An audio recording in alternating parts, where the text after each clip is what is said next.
Hi, welcome to Wine with Chris. Holding the microphone today because for the first time ever, we are on location.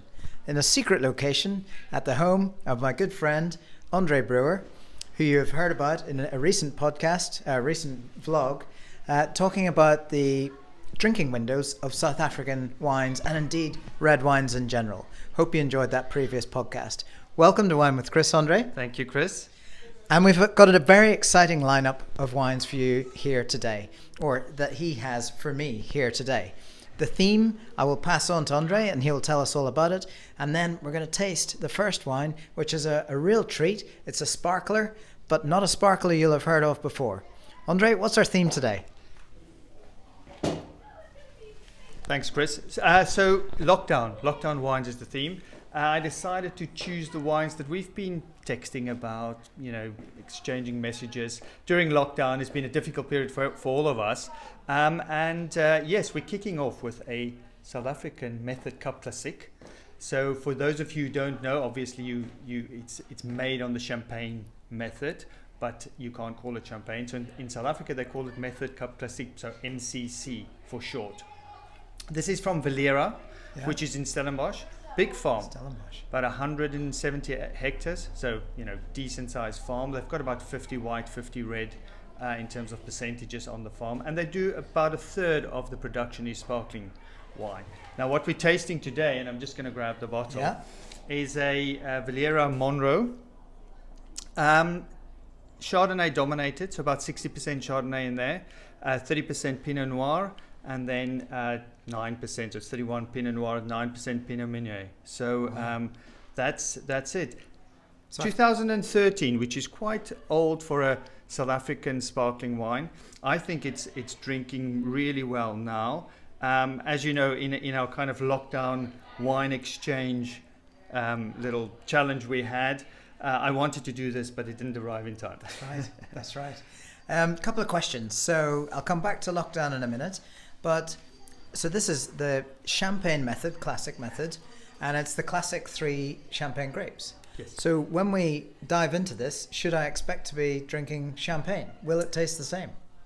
Let's the tasting do the talking. Good idea. But I do think that is what they are trying to achieve, but it's with the South African twist. I generally think the fruits and the flavors that come through are slightly different that you'll get in champagne. Also the levels of acidity, but let's give it a taste. Let's give it a taste.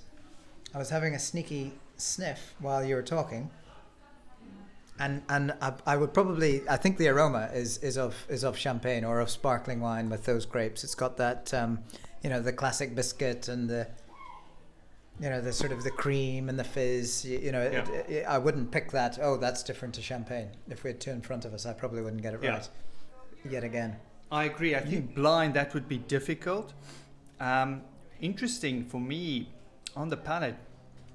It's creamy. It is very full bodied. If this was a champagne blind, I'd probably pick it a bit older. I'd probably say, vintage champagne. This is older. Very fine bubbles. So really, I was going to say the exact same thing, and you can taste that in the mouth. Yeah. It's there isn't that with maybe a younger champagne or maybe some of the English ones, you get the acidity. And the bubbles can be quite big, and you can feel them popping on your tongue. This just sort of spreads like a wave over a rock. The foam that's left behind. Yeah. Really nice, and I think that the taste changes in my mouth. The longer it's there, or as it goes. Yes. Goes down. I just want to try that again.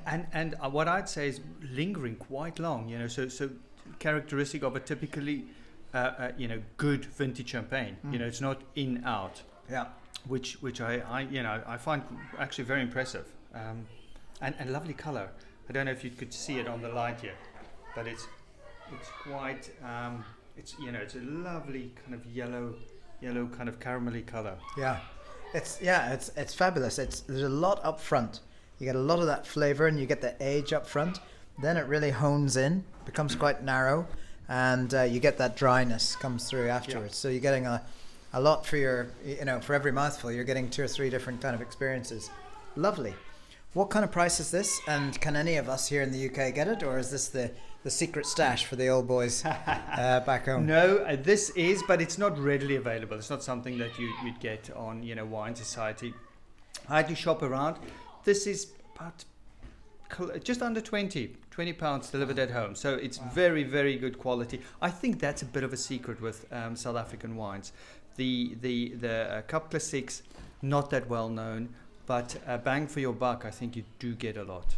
For sure. I mean, the English sparklings are twice that, 35, 40 quid and upwards, which means that they're not only they're competing with champagne, but there's no price difference there that they can say, oh, it's nearly as good, but it's 50% the cost.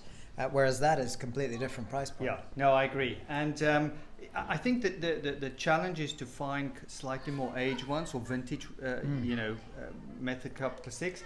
This is a good example. I've got a few others which we will try at some stage.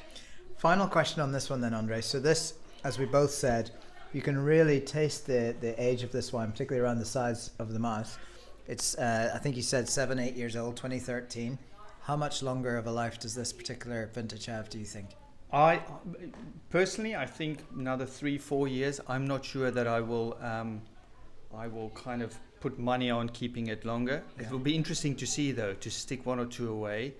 I might do that at a friend's cellar down in East Sussex, and just so we can see, because I think there's very little data on how well they last. So maybe that's one for us to look at. Brilliant. Cheers. Cheers. Here's to the rest of the lockdown wines. Right, so now that we've tried the lovely South African bubbly and we've got a charged glass in our hands, tell us a bit more about this theme, Andre, of lockdown wines and the particular wines we're going to enjoy today. Yeah, absolutely. So we've done the Monroe, and you know all about Monroe and Valera now. That was to kick off proceedings. Then we're moving on to a Chenin from a place called Galbedoskloof. Probably difficult to pronounce, Elodie, and this is a very, very kind of particular Chenin. It's a dry bush vine Chenin, and we can talk a little bit more about that. But the essence of this is it's really, they don't irrigate it, which is slightly unique for South African wines. Altitude on that one? Ish. Is it higher on the valley floor? Where the farm is, it's probably not that high, but they actually buy in these grapes. So they come from different sites, and we can talk a little bit more about that. Quite cool. Exciting. Then probably my lockdown find. I think we've been speaking a lot about Pinot Noir from New Zealand. Fantastic Pinot Noirs from New Zealand. Just close second to South Africa.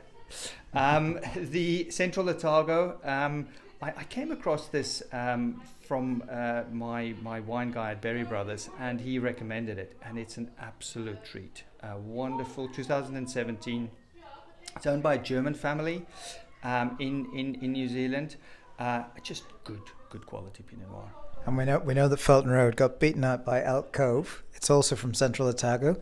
So we'll see how this compares to that one. And their philosophy is very much biodynamic farming, and they hardly use any sulfites, which is also attractive, I think, in the modern age. So should be attractive tomorrow morning. Yeah, looking forward to trying that. Then we move on to a Barolo. So Chris, we've been speaking a lot about this and the trials and failures of drinking them early, trying them early. I think that's a little bit of a theme now. But the tannins are overbearing sometimes when they're very young. And I think one of the things we discussed a lot over the lockdown was hitting that perfect age. 2008, I think, is drinking wonderfully well now. This comes from so this is Serra Giovanni Rosso. It comes from La Sierra, which is just southeast of what's the place we always go to? La Mora. La Mora. Yeah. Southeast of La Mora, about 10-15 minutes drive.